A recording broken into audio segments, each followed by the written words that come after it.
حضرت علی کرم اللہ وجہ سے پوچھا کہ حضرت یہ میرے پاس دنیا میں کتنا اختیار ہے؟ کہا ایک ٹانگ اٹھاؤ اپنی. تو اس نے اپنی ایک ٹانگ اٹھا لی. کہا جی دوسری اٹھاؤ. کہا جی وہ نہیں اٹھا سکتا. کہا بس اتنا اختیار ہے تیرے پاس.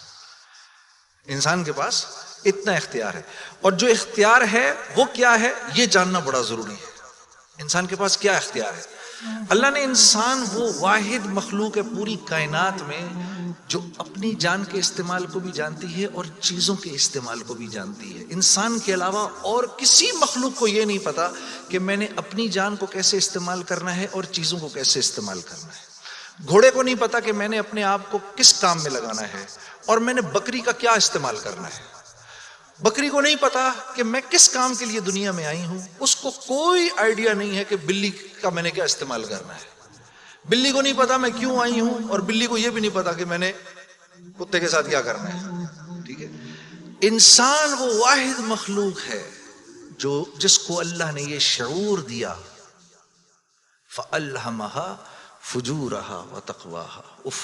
میرے دوستو یہ وہ آیت ہے جس کو اللہ نے 7 قسمیں کھانے کے بعد بیان کیا.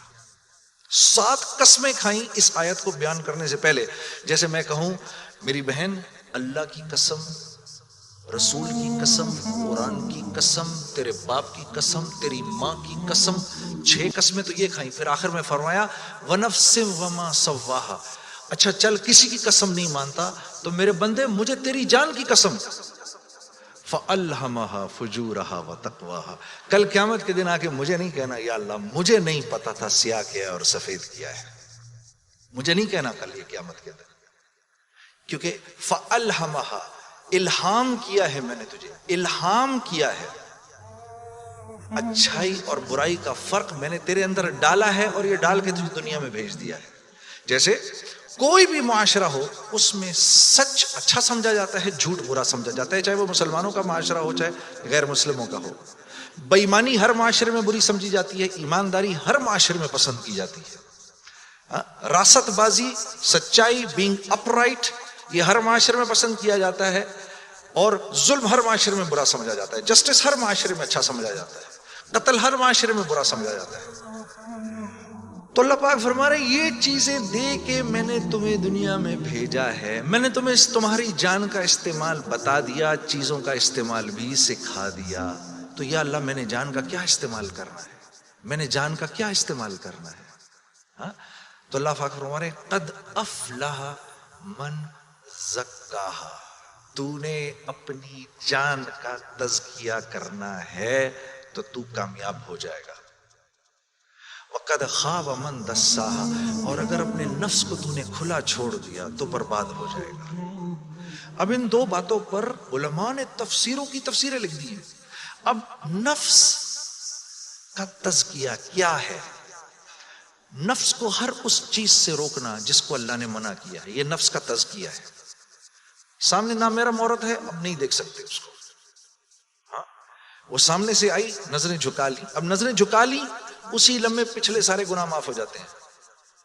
اور اللہ ایمان کی وہ حلاوت دیتے ہیں جو آپ نماز میں محسوس کریں گے. پھر آپ نہیں کہیں گے کہ جی میں نماز پڑھتا ہوں میرا تو دھیان ادھر نکل جاتا ہے. پھر آپ نہیں کہیں گے. کان کو ہر وہ چیز سننے سے روکنا جس کو اللہ نے منع کیا، ہر اس چیز کو سننا جس کا حکم دیا. ہاتھ کو ہر اس جگہ استعمال کرنا جس کا حکم، ہر اس چیز سے روکنا جس سے منع کیا. تو نفس کا تزکیہ اللہ فرما رہے ہیں جب تم دیکھ دیکھ کر میری رعایت رکھ کے زندگی گزارو گے تو تم اس دنیا میں کامیاب ہو جاؤ گے. اور تمہیں کامیاب کون کرے گا؟ ہم کریں گے. تم خود کامیاب نہیں ہو سکتے. ہاں یہ موت کے بعد ہوگا. فرشتے اعلان کریں گے وَلَكُمْ فِيهَا مَا تَشْتَهِي أَنفُسُكُمْ. اب کیونکہ تم نے دنیا میں تو ویسے کر لیا جیسے اللہ نے چاہا، ٹھیک ہے، اللہ کی رضا پر راضی رہے، تو اب وَلَكُمْ فِيهَا مَا تَشْتَهِي. اب جو کچھ تم چاہ رہے ہو انفسکم وہ پورا ہوگا. کیوں؟ نزلا من غفور الرحیم، کیونکہ تم اب غفور الرحیم کے مہمان بننے والے ہو. تو اب جو چاہو گے پورا ہوگا. اب کہہ لو مجھے اتنے بڑے بڑے گھر چاہیے, مجھے اتنی اتنی بیویاں چاہیے, اتنی اتنی حوریں چاہیے, دنیا کی عورتیں کہہ دیں کہ مجھے اس کی شکل دوبارہ نہیں دیکھنی. ہاں جی, میں آ رہا تھا نا ادھر, تو اب میرے سفر میری بیوی تنگ آ گئی تھی.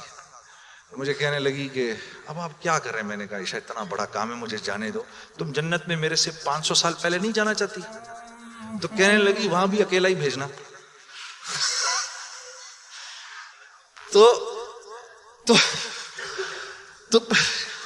تو پھر مزے ہی مزے, پھر جو آپ چاہیں گے وہ ہوگا. یہاں پابند کرنا ہے اپنے آپ کو اس دنیا میں, اور پابند کرنا اپنے آپ کو یہ سب سے مشکل کام ہے. یہ سب سے مشکل کام ہے, اپنے آپ کو پابند کرنا. آدمی کو اپنے آپ کو پابند کرنا پڑتا ہے. دنیا میں جس چیز کو حاصل کر رہے ہیں اس کے لیے اپنے آپ کو پابند کرنا ضروری ہے. تو دین کے نفع اٹھانے کے لیے, کہ میں دین کے نفع اٹھاؤں, اللہ نے جو حکم دیا اس کے میں نفع اٹھاؤں, اس کے لیے پہلے ہمیں اپنے آپ کو پابند کرنا پڑے گا. اسی طرح سے اللہ جیسے کہہ رہے ہیں, جب وہ پابند کر لے گا تو پھر اس کے نفع اٹھائے گا, اور جو جتنا پابند کر لے گا اتنا ہی نفع اٹھائے گا. جیسے 1 گز زمین بھی زمین ہے اور پوری دنیا بھی زمین ہے. جس کے پاس 1 گز زمین ہے وہ 1 گز زمین جتنے فائدے اٹھائے گا, جس کے پاس پوری دنیا ہے وہ پوری دنیا کے فائدے اٹھائے گا. تو جس کی زندگی میں جتنا دین ہے اس نے دنیا میں نفع اٹھانے ہیں. جس کی زندگی میں جتنا کم دین ہے, پھر کیا ہے, مصائب اس کو گھیر لیتے ہیں.